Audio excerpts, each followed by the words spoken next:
হাসিনার জেলে যাব না। শেষ পর্যন্ত ফ্যাসিস্ট হাসিনা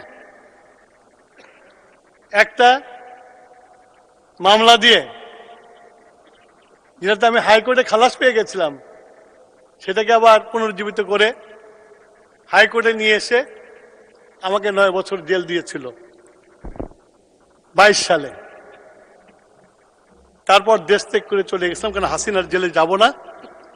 আমার নেত্রী, দেশনেত্রী বেগম খালেদা জিয়া, গণতন্ত্রের মা, তার উপরে যে অমানবিক নির্যাতন করেছে, সেইটার জন্য বলেছি যে হাসিনার জেলে যাব না। হাসিনা যতদিন বেঁচে আছে ততদিন জেলে দেশে ফিরবো না।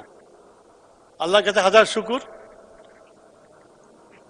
হাসিনার জেলে আমাকে যেতে হয় নাই। হাসিনাই দেশ ছেড়ে চলে গেছে।